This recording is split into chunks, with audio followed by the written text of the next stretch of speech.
Aqui estamos, juntos, mais uma vez, continuando o estudo da obra de André Luiz e Chico Xavier e Valdo Vieira. Estamos lendo agora Sexo e Destino. Hoje vamos ver capítulo 5. Imperfeitamente refeitos do assombro que semelhante atitude nos causava, passamos a colaborar com o irmão Félix na aplicação de recursos a benefício do amigo, que, embora nos desconhecesse a presença, se mantinha agora em aturada reflexão. Ao contato das mãos do benfeitor, que mobilizava proficiente a energia magnética, Nemésio expunha as deficiências do campo circulatório. O coração, consideravelmente aumentado, denotava falhas ameaçadoras com endurecimento das artérias. O examinado, rebuçado por fora, era enfermo grave por dentro. Entretanto, a característica mais constrangedora que apresentava surgia na arteriosclerose cerebral, cujo desenvolvimento conseguíamos claramente positivar, manejando diminutos aparelhos de auscultação.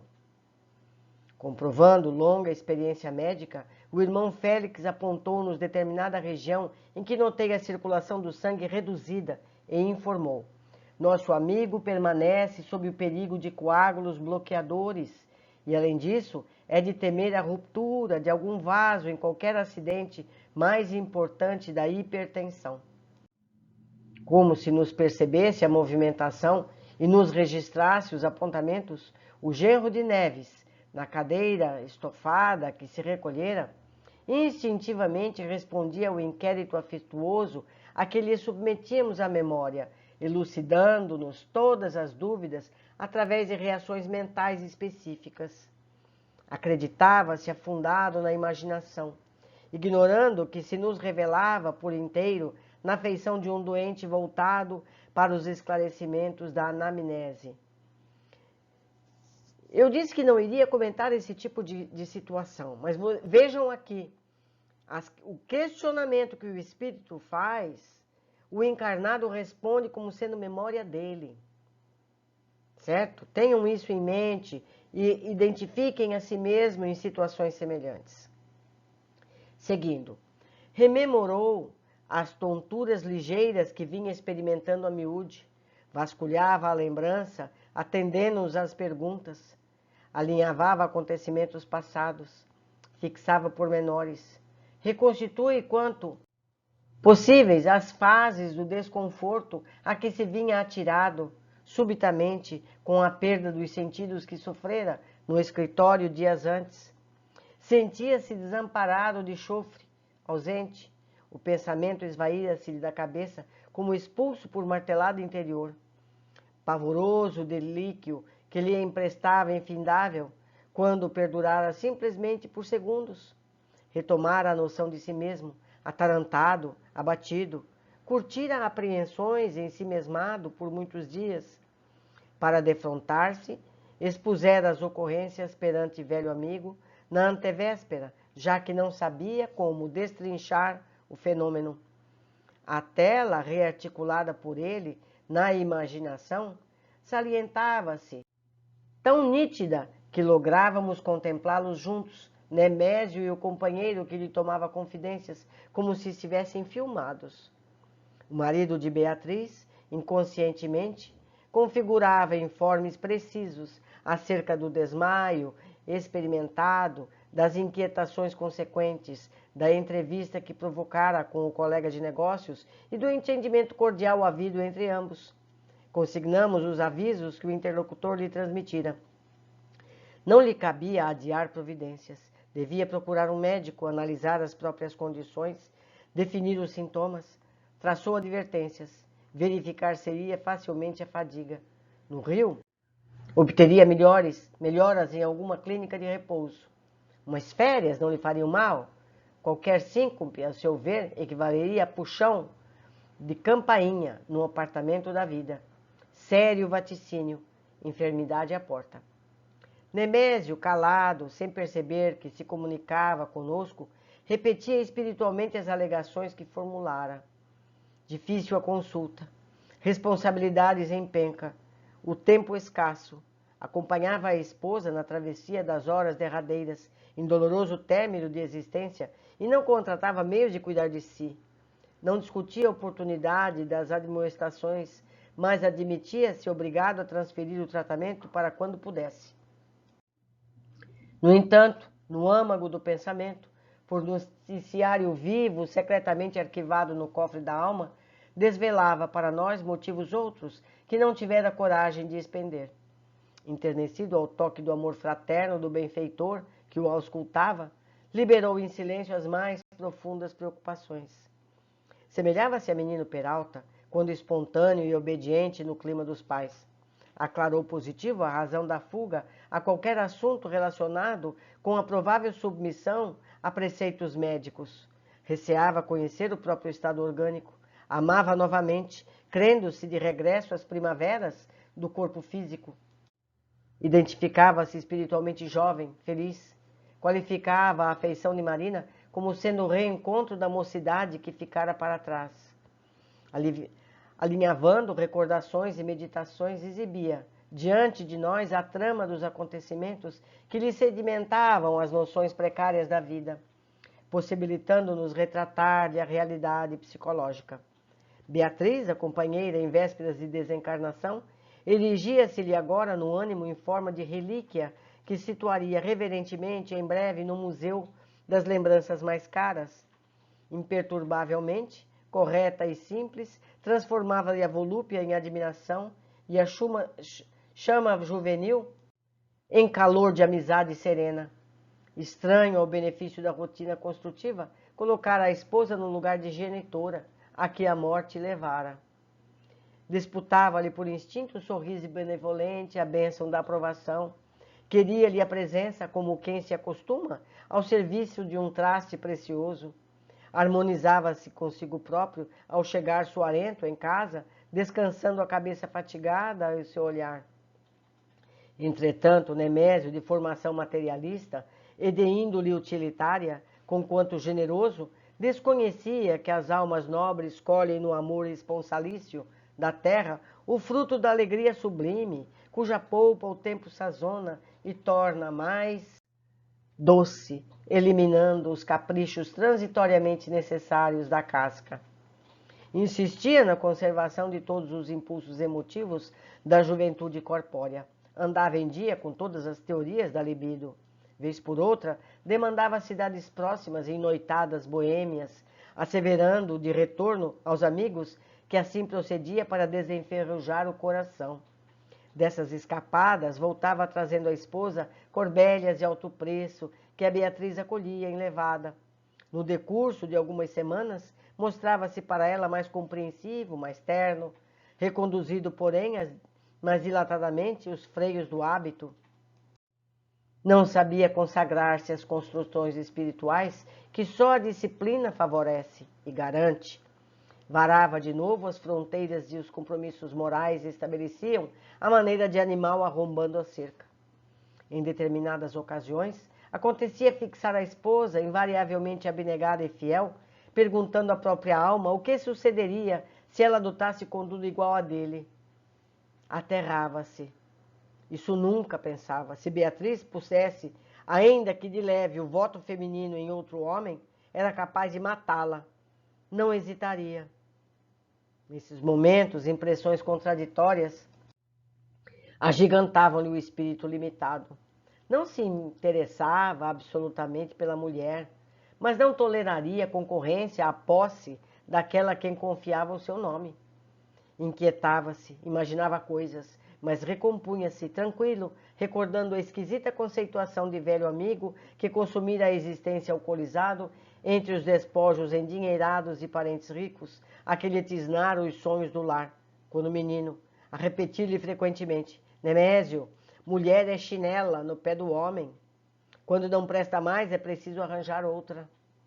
Compreensível que, regando a raiz do caráter com as águas turvas de semelhante filosofia, atingisse o genro de Neves, o marco dos 60 anos, com os sentimentos deteriorados no tocante ao respeito que um homem deve a si mesmo.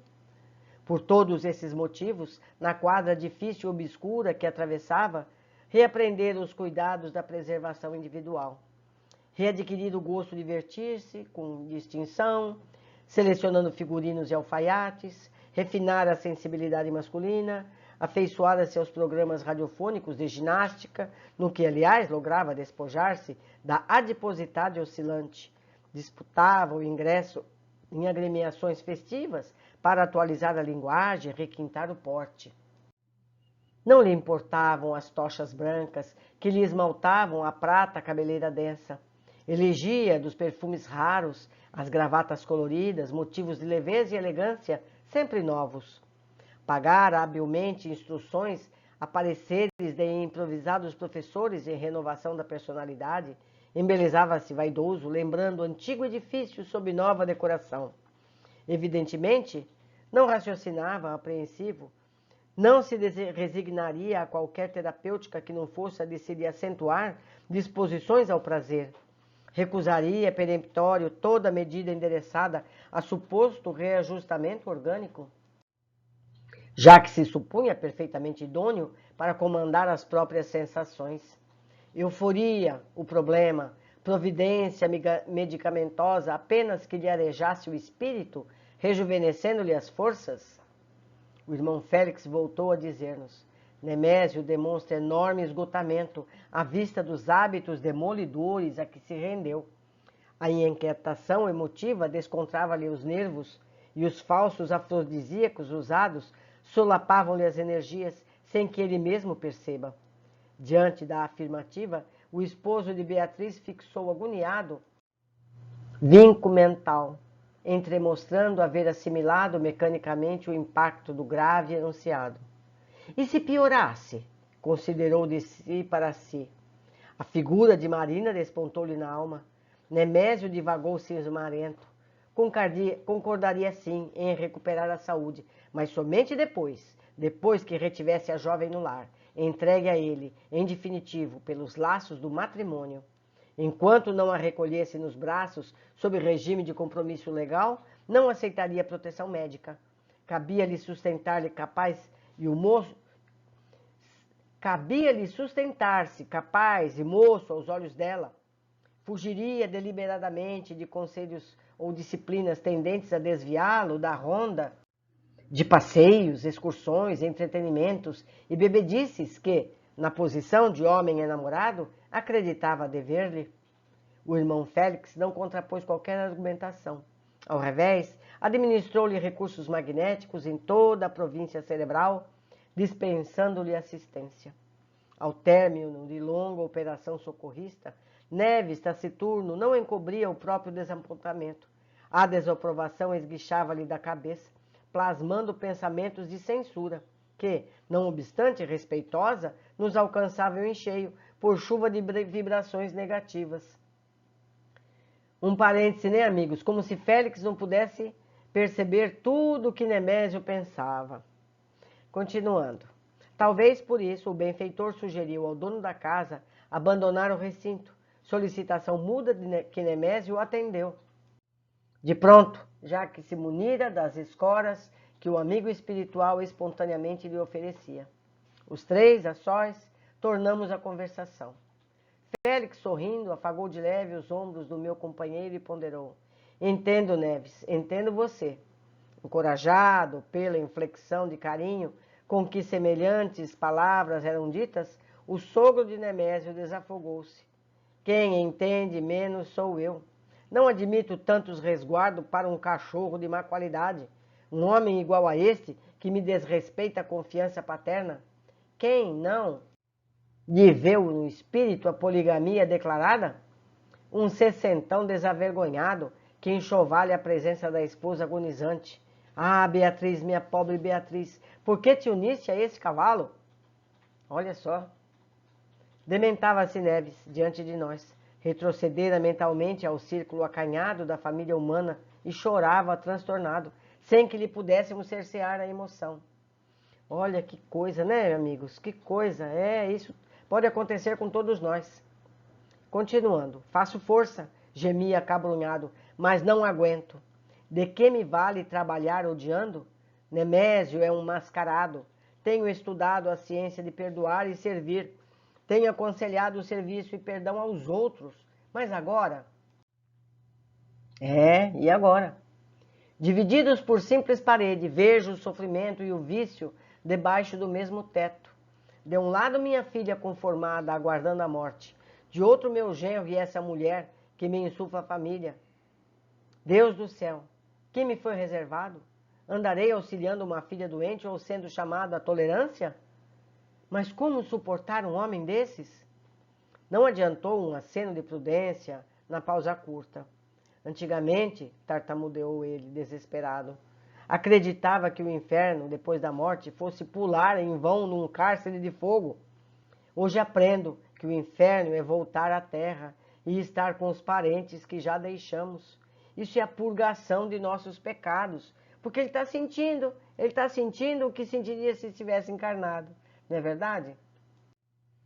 Félix aproximou-se e ponderou, segurando-lhe afetuosamente as mãos. Calma, Neves. Sempre surge para todos nós o dia de provar aquilo que somos naquilo que ensinamos. Além disso, Nemésio deve ter entendido. Entendido? Tartamudeou o interlocutor. Não chegará a ter visto? E acrescentou quase irônico. Sabe o senhor qual é o rapaz que vem ocupando o pensamento dessa moça? Sei, mas deixa-me explicar, clareou Félix com brandura. Principiamos por aceitar Nemésio na posição em que se encontra. Como exigir da criança a experiência da madureza ou pedir raciocínio certo ao alienado mental? Sabemos que crescimento do corpo não expressa altura de espírito. Nemésio é aluno da vida, qual nós mesmos, sem o benefício da lição em que estamos sendo instruídos. Que seria de nós, na situação dele, sem a visão que atualmente nos favorece? Não é verdade, meus amigos? E nós todos, se não soubéssemos que a vida não termina, como agiríamos? Não é verdade? Seguindo, provavelmente cairíamos em condições piores. Quer dizer que devo aprová-lo? Ninguém aplaude a enfermidade, nem louva o desequilíbrio. No entanto, seria crueldade recusar a simpatia, a medicação ao doente. Consideremos que Nemésio não é um companheiro desprezível. Emaranhou-se em sugestões perigosas, mas não fugiu da esposa a quem presta assistência. Mostra-se engodado por extravagâncias emotivas de caráter deprimente que lhe lapidam as forças. Contudo, não esqueceu a solidariedade, resolvendo oferecer casa própria e gratuita à senhora que lhe presta serviços remunerados.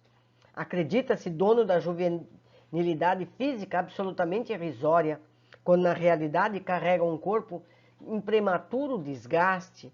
Dedica-se apaixonadamente a uma jovem que o menoscaba, conquanto lhe consagre apreço respeitoso. Não bastariam essas razões para merecer benevolência e carinho? Quem de nós não há possibilidade de auxiliar? Ele que anda cego ou nós que discernimos?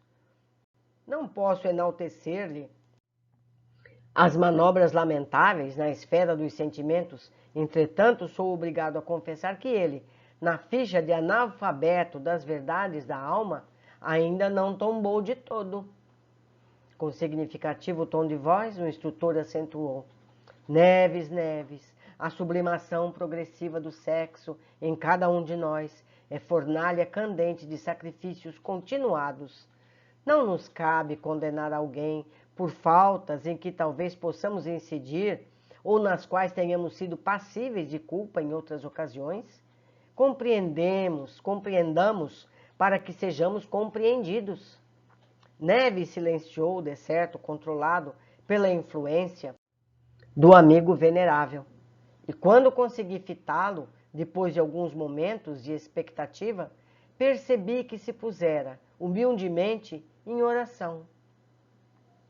Interessante, amigos. Tudo que nós vemos cabe para cada um de nós, nas mais variadas experiências, não apenas conjugais. Todo tipo de experiência. É muito comum apontarmos o dedo quando nós mesmos poderíamos fazer coisa pior se não soubéssemos o que sabemos. Vamos lá. Primeiro, como já comentado em capítulo anterior, a posse é capaz de levar a atitudes terríveis. Se Beatriz pusesse ainda que de leve o voto feminino em outro homem, era capaz de matá-la, não hesitaria. Quando aprenderemos a fazer ao próximo o que desejamos nos façam? Não é verdade? Quantos casos semelhantes não vemos como esse? Homens que dão maus passos, para não descrever melhor, e quando a esposa quer separar-se, ele comete atos terríveis, como os que nós vemos nos noticiários. Seguindo, chamamos nossas dificuldades de provas, e são mesmo. Provas, como as da escola. Estudamos e depois passamos por provas para avaliar nosso conhecimento. Foi dito, tenho estudado a ciência de perdoar e servir, tenho aconselhado o serviço e perdão aos outros, mas agora? Sempre surge para todos nós o dia de provar aquilo que somos naquilo que ensinamos. Questiona Neves sobre tudo que aprendeu e sente agora dificuldade em agir, como ele mesmo aconselhou inúmeras vezes a outras pessoas. Quando nos vimos em provas, vamos pensar melhor em agir como devemos. Não é verdade? É aquele velho, né? Faça o que eu falo, mas não faça o que eu faço. É por aí. Meus amigos, terminamos mais um capítulo. Escrevam para mim, tem aqui meu e-mail, tem aqui meu Facebook. Vamos trocar ideias, vamos falar a respeito de tudo que nós estamos aprendendo, porque assim nós fixamos melhor esses conteúdos. Um grande abraço e eu espero todos vocês em breve.